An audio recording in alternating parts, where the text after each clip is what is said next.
এখানে এই যে তোরা সিম্বলটা দেখতে হচ্ছে এটা হচ্ছে ফাই, আর এই সিম্বলটা মানে হচ্ছে ক্লোজড ইন্টিগ্রাল। ইন্টিগ্রেশন সিম্বলটার উপরে যদি গোল চিহ্ন করে দেওয়া হয় তাহলে সেটাকে বলা হচ্ছে ক্লোজড ইন্টিগ্রাল।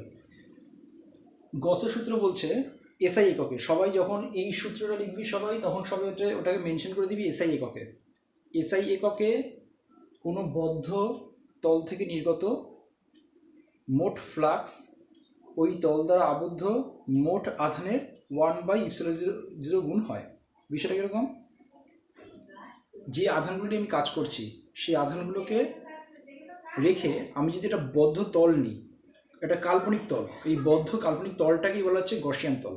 এই বদ্ধ কাল্পনিক তলটাকে বলা হচ্ছে গসিয়ান তল। আমি যদি একটা গসিয়ান তল নিই, সেই তল থেকে নির্গত মোট ফ্লাক্স, সেই ফ্লাক্সের পরিমাণ হচ্ছে ওই বদ্ধ তলের অন্তর্গত যতগুলো আমার আধান রয়েছে সেই আধানের মোট আধানের 1/ε0 গুণ বা মোট আধান বাই ε0।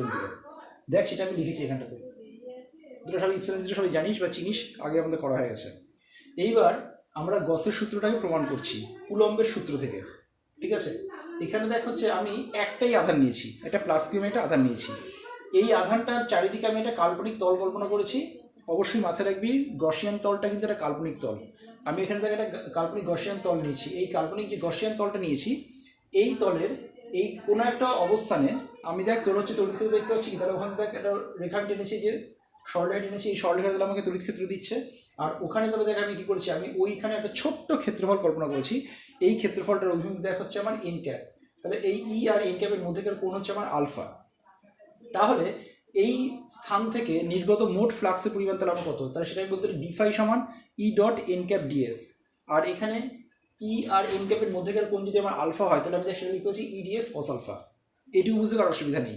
এবার তোরা সবাই কুলম্বের সূত্র জানিস, একটা আধান যদি আমি একটা স্মল কিউ একটা যদি আমি আধান নিই, সেই আধানের জন্য তোর কুলম্বের সূত্র অনুযায়ী যে তড়িৎ ক্ষেত্র হয়, সেই তড়িৎ ক্ষেত্র ই সমান তাহলে আমি লিখতে পারছি Q/4πr²। এখানে এই আরটার মানে কি, এখানে আর মানে কিন্তু এই দূরত্বটা, এখানে আমার হচ্ছে আর মানে এই দূরত্বটা। আমি আধান থেকে যে তলটা নিচ্ছি সেই তলের দূরত্ব, এটা হচ্ছে আমার আর, তাহলে Q/4πr²। এইবার এই মানটা দেখ আমি এখানে নিজের জায়গায় বসিয়ে দিচ্ছি, তাহলে দেখো Q/4πr², আর ওপর আমার হচ্ছে ডিএস কস আলফা। তোরা সবাই লক্ষ্য করে দেখ আমি পরের লাইন ইন্টিগ্রেশনে আমি আলাদাভাবে লিখেছি Q/4π লিখেছি, আর d s cos alpha by r square. এই d s cos alpha by r square এটা মানেই দেখ তোদের আমি শেখালাম আজকে ওমেগা, এর আগে তোদের হচ্ছে আমি শিখিয়ে দিয়েছি ওমেগা। তাহলে এটা যদি ওমেগা হয় তাহলে দেখ তো মোট ফ্লাক্স যদি বের করি টোটাল ফাই, তাহলে মোট ফ্লাক্স ফাই যদি বের করি তাহলে সাম আবার ডিফাই করলাম, তাহলে এখানে Q/4π এগুলো সব ধ্রুবক বাইরে রাখলাম, সামেশন অফ ওমেগা। এবার সমস্ত ঘনকোণগুলোকে যদি আমি একত্রিত করি তাহলে কত হয়, তাহলে শিখেছি 4π, তাহলে সেটাই 4π বসিয়ে দিলাম। এই 4π কেটে গেলো, তাহলে দেখ Q/ε0, তাহলে total flux phi is Q/ε0। দেখ সেটা আমি পেয়েছি এখানে, টোটাল ফ্লাক্স ফাই সমান Q/ε0।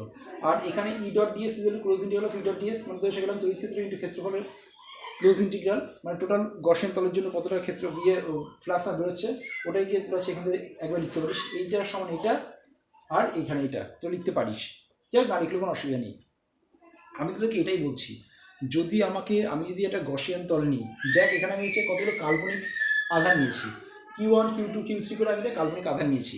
এবার আমি এখানে একটা কাল্পনিক তলও কল্পনা করেছি, সেই তলটাকে আমি হাত বোলাচ্ছি, এটা হচ্ছে আমার তলটা। এই তলের মধ্যে কোন কোন আধান রয়েছে, Q1 রয়েছে, Q2 রয়েছে, Q3 রয়েছে, Q8 রয়েছে, Q1 Q2 Q3 Q8 Q5 Q4 Q6 Q7, দেখ এগুলো সব বাইরে রয়েছে।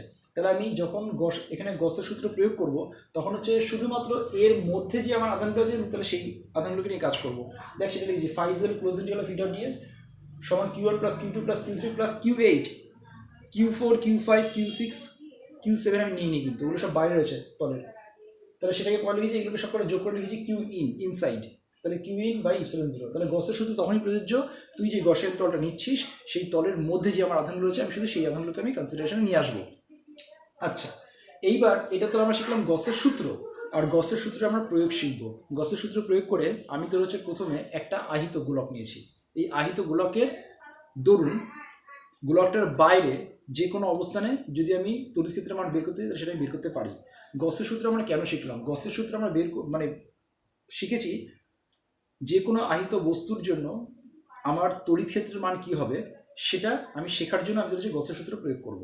এবার তোরা সবাই লক্ষ্য করে দেখ, এখানে আমি লিখেছি সেই জন্য আহিত গোলকের ক্ষেত্রে তড়িৎ ক্ষেত্র, এখানে যেটা গসিয়ান তল গোলকের বাইরে, তার মানে এখানে আমি যে সলিড লাইনটা দিয়ে আমি একটা গোলক এঁকেছি, এই গোলকটা হচ্ছে আমার সেই মানে আহিত গোলকটা, যার ব্যাসার্ধ হচ্ছে ক্যাপিটাল আর, আর এর মধ্যে আমার মোট আধান রয়েছে ক্যাপিটাল কিউ।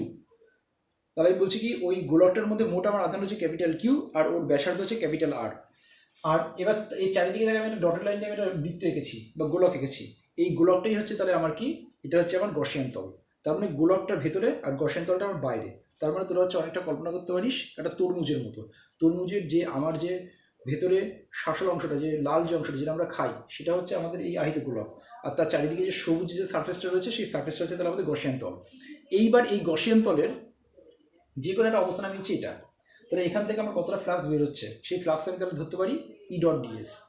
এবার এই ই ডট ডিএস আমি তাহলে এই টোটাল ব্লকের জন্য তাহলে কতটা ফ্লাক্স বেরোচ্ছে সেটা থেকে আমি ক্লোজ সার্ফেস ইন্টিগ্রাল করেছি, ক্লোজ সার্ফেস ইন্টিগ্রাল ই ডট ডিএস তাহলে কিউ বাই এপসিলন জিরো। এবার দেখতে চাই যে এর মধ্যে মোট কতটা আমার আধান রয়েছে, মোট আধান তো আমার পুরো ব্লকটারই আধান রয়েছে ক্যাপিটাল কিউ, তাহলে সেটা আমি লিখি capital q by epsilon zero.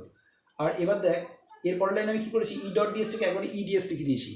এটা কেন করলাম, আহিত গোলক থেকে আমার যে বলরেখাগুলো বেরোবে সেই বলরেখাগুলো সব তাহলে বেরোচ্ছে তলের সাপেক্ষে লম্ব হবে।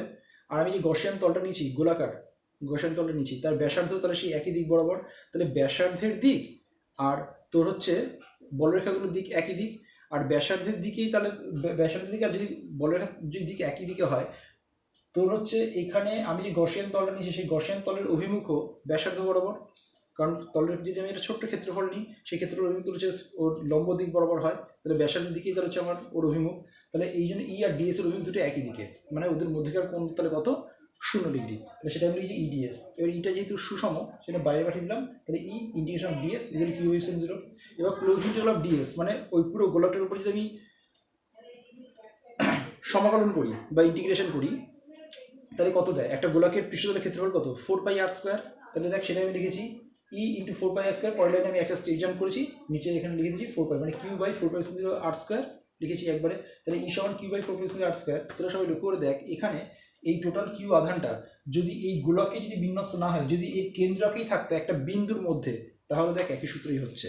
বা যদি তোর হচ্ছে এই আহিত গোলকটা তোর যদি বলিস পরিবাহী পদার্থ, যে কোনো পরিবাহী পদার্থের ক্ষেত্রে তার আধানগুলো সবসময়ের জন্য পরিবাহী একদম পৃষ্ঠতলে অবস্থান করে, সেটা তো যেটা পরিবাহী পদার্থ হতো তাহলে তাকে একই সমীকরণই হতো। যদি এটা একটা ফাঁপা গোলক হতো, আহিত ফাঁপা গোলক, তাহলে তাকে একই সমীকরণই হচ্ছে। কিন্তু যদি আমি এবার এই গসিয়ান তলটা যদি এর ভেতরে নিই তাহলে কিন্তু ক্যালকুলেশনটা চেঞ্জ হয়ে যাবে, ঠিক আছে? তাহলে সেটাকে আমরা বোঝার জন্য আমি আবার বোর্ড অফ করে তোদের পরের ভিডিওতে দেখাচ্ছি।